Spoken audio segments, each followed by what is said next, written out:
Aiwa, ndatenda kutwa mukana uyo utaure ati ndinotaura nechirungu kuti vazhinji taona ndevane vanhu avati chizezuru. Hold it for me. Now, my sister was comes before me. I'm just 2 years, 4 months younger than her. And we grew up in Zululand. If you don't know, we are Zulus. Some people used to say when we came to this country, because the first people they saw when they went to Johannesburg were Sutus. So I'm not a Sutu, I'm a Zulu. I'm from Shaka all the time. So we grew up in a very happy family. My father and mother loved us, loved all their 6 children. She imitated her mother too. Her mother had 4 girls, 2 boys, and here specifically had also 4 girls, 2 boys. So she was called Princess Victoria Fikile. So I saw in the newspaper they left princess.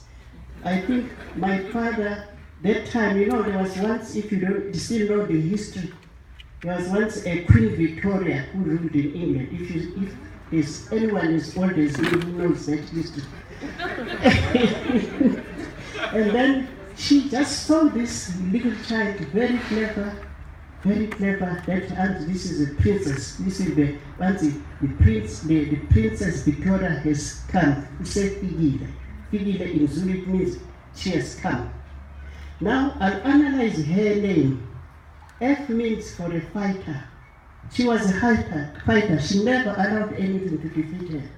Even when it was without a husband, she looked after all her children, sent them to school. There's no one who can complain that I do not have a degree. They all have degrees from my sister's sweat. They were very young when some have 2 degrees, they're telling me. And then she did it all. My sister did it all, single-handed.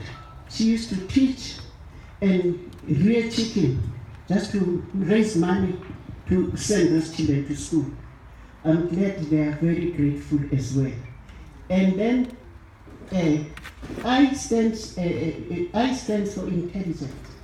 You know, my sister started school exactly at 5 years.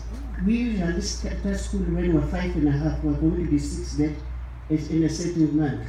Because they couldn't teach her. My mother was a teacher, a school teacher. I used to follow my mother to school until they started here at 5. She was very, very intelligent. And then this I stands for intelligence. And then she, even at Adams College, we went to 2 schools together. You know, because she started earlier, she was 3 classes ahead of me. At Inkamana, which was a mixture of a primary school and a high school, she was 3 classes away. When I started standard 4, we called standard 4, she was in standard 7. And then when she left for Adams College, I also followed. But I stayed for a short time in Adams College for a short time, and then went to Merrill Hill for teacher training. She remained there until she did the rest, which the rest people had done to me. In that school, in Adams College, she was hated by boys because she used to beat them in class. Hated. There was one, I hope the grandchildren not called, I don't want to call the name, who just said, I've never been beaten by a girl and would never talk to her again. It was very, and then independent, I stand for independence. She was independent, she did all things on her own. And K stands for kindness. As you have heard others speak, she was very kind. She wanted everyone around her to be happy. And then the L stands for loving. So many things. Lovable. I remember my daughters, whenever they visited, they always wanted to see Auntie Chitepo and brought her nice hats and so forth, and brought her to be smart, because she wanted to be smart. She was always a smart woman. And then also she was a born leader. born leader. Whenever she started something, she would lead. I remember in Highfield, when we lived in Highfield, I was in my house too, and we were just neighbors.